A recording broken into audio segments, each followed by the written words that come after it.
Okay, so let's now talk about trying to share experience back to our audience, right? So there's typically a number of mistakes or lesson Hmm. that we have all learned by doing, working with clients and doing automation. And this is something that is really, really important when you are starting your journey or you are stuck because you have difficulty to scale. Uh, Sharing, lesson learned is something that will help people avoid all the troubles, all the scars, all the delays, all the failed ROI, right? So do you have anything here that you would like to share that are the typical issues that you see again and again, and that you keep advising people again and again, right? Just to share to the audience here. Sure. Yeah. Like really, it's three things, but there may be a few more. But number one would be, do you act like really know what it is that you're trying to automate?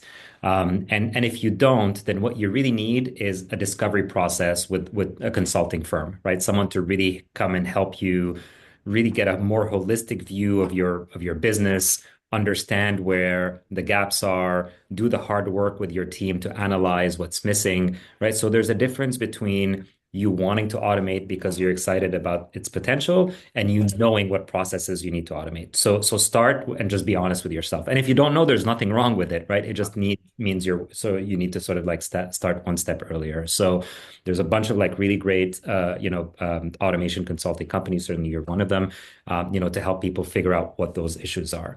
The second bit is once you've identified and honed in on, okay, the problem set I'm trying to solve is lead generation. It's invoice processing. It's, delivering this type of outcome for my client, or it's, this team that has a pile of this specific task that they need to do that I need to help them with. Once you've done that, really take the time to map it out because you think you know the process. And depending on where your job function is within the organization, typically the higher up you are, the more disconnected you are from the actual day-to-day of the Yes. process. So bring the person who's pulling their hair every day, who's doing the job to really help you map out the process. Because in order for the automation to be successful, not only do we need to know the process in detail, we need to know the edge cases, the exceptions. What happens when Mary is not at her desk and someone needs to ask a question and she's on vacation for 3 days? What happens when the system where we go and get this order is down, right? So thinking about all these edge cases and exceptions are going to be really, really key. And simultaneously to this, those people that run the day-to-day business process are the ones that also have access to the systems that the automation team is going to need to automate the process. So often we'll start automating and then we'll need, okay, by the way, we need access to the system. Oh, whoops, we don't know where the username and password is, or we don't know, or it's tied to this person's login or whatever, right? So really getting in with the people that have that process. So that would be number two. And then number three, get really, really clear on what success means for you. Like what will make you happy? Because sometimes people come in with this idea that this thing is just going to completely replace their team doing it. And often it's not immediately the case, or it may not be necessary even, right? It may be that you actually need your team to do the entire process beginning to end, but the three middle steps are the parts they really don't want to do, right? So let's hone in on what success means so that we can both be set up for success and that you can be happy with the outcome. So I'd say those are really the three major things. Like make sure that you are really clear as to whether you know what you're trying to automate or you're just trying to automate. And then if you're not, then hire someone to help you with it. Two, get access to the people who are doing the thing, right? Doing the process and have access. And then number three, is just be really clear on what success means for you so that you can be happy with the result.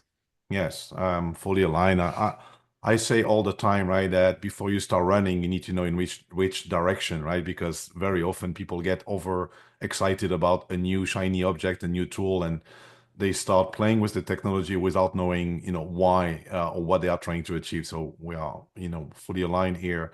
And I think that it is also important, as you said, to understand and to remember that once you introduce automation in your environment, you're going to have some sort of uh, digital workforce and human workforce coexisting, working together. Maybe Mm. the ratio will evolve over time. More work will be done by digital workforce, but you're going to have a new balance And this is important for people to understand that one is not replacing the other, right? Yeah, completely. In fact, we were just speaking with a car mechanic shop.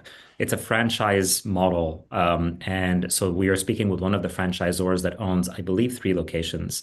And he called not because he just wanted to create efficiencies internally, but because he wanted to start growing by acquiring other garages. And his thing is the ratio of mechanics to office admins or back, the people that do all the paperwork and stuff is 1 to 1. And so in his mind is if I can get it to 2 to 1, where I have two Yeah, mechanics per yeah, one, of course. brilliant, right? Now I can start acquiring all these other garages in a profitable manner. So this is just like think about AI and automation as truly as sort of this catalyst for growth as well. If you can optimize yourself, it means you can grow in multitude of different ways and like really start to produce, bigger top line as well.